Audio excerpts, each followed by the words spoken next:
السلام علیکم، welcome to English with فضل۔ امید کرتا ہوں تمام دوست خیریت سے ہوں گے اور اچھے ہوں گے۔ دوستو جہاں بھی رہیں خوش رہیں۔ آج کا ہمارا ٹاپک ہے سائبر کرائم۔ سائبر کرائم سے مراد ایسی کرمنل ایکٹیویٹی جو ڈیجیٹل آلات یا نیٹ ورک کا استعمال کرتے ہوئے انجام دی جائے۔ اس ایکٹیویٹی کے اندر ٹیکنالوجی کا استعمال کرتے ہوئے کسی کی شناخت چوری کرنا، ہیکنگ کرنا یا کسی کے ساتھ دھوکہ دہی کرنا شامل ہے۔ سو فرینڈز، آج کی اس ویڈیو میں ہم اس پیراگراف کو ٹرانسلیٹ کریں گے اور ورڈ بائی ورڈ میننگ سیکھیں گے، جس سے ہماری ووکیبلری امپروو ہوگی۔ تو دوستو، اگر آپ نے ہمارے اس چینل کو ابھی تک سبسکرائب نہیں کیا تو ابھی چینل کو سبسکرائب کر لیں اور ساتھ میں لگے بیل آئیکن کو ضرور پریس کر لیں تاکہ ہماری آنے والی اس طرح کی نئی ویڈیوز کی نوٹیفیکیشنز سب سے پہلے آپ تک پہنچ سکے۔ سو فرینڈز، شروع کرتے ہیں اپنی آج کی video. Cyber crime is a rapidly growing threat in the digital age. Digital دور میں سائبر کرائم ایک تیزی سے بڑھتا ہوا خطرہ ہے۔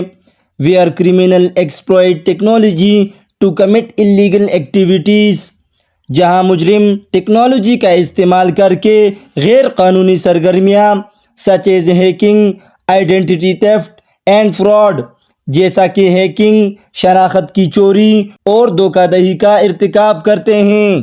These crimes can have devastating effects on individuals and organizations۔ یہ جرائم افراد اور تنظیموں پر تباہ کن اثرات مرتب کر سکتے ہیں، لیڈنگ ٹو فائنینشیل لاسز، جس سے مالی نقصانات، privacy breaches and damage to reputations, رازداری کی خلاف ورزیاں اور ساکھ کو نقصان پہنچتا ہے۔ Combating cyber crime requires advance security measures, legal frame works and public awareness. Cyber crime کا مقابلہ کرنے کے لیے جدید حفاظتی اقدامات، قانونی فریم ورک اور عوامی بیداری کی ضرورت ہوتی ہے۔ It is crucial for individuals to protect their personal information۔ افراد کے لیے اپنی ذاتی معلومات کی حفاظت کرنا، and for businesses to secure their systems against cyber threats۔ اور کاروباری اداروں کے لیے سائبر خطرات سے اپنے سسٹمز کو محفوظ بنانا بہت ضروری ہے۔ A proactive approach is essential to staying ahead of cyber criminals and ensuring a safer digital environment۔ Cyber criminal سے آگے رہنے اور محفوظ ڈیجیٹل ماحول کو یقینی بنانے کے لیے ایک فعال نقطہ نظر اپنانا ضروری ہے۔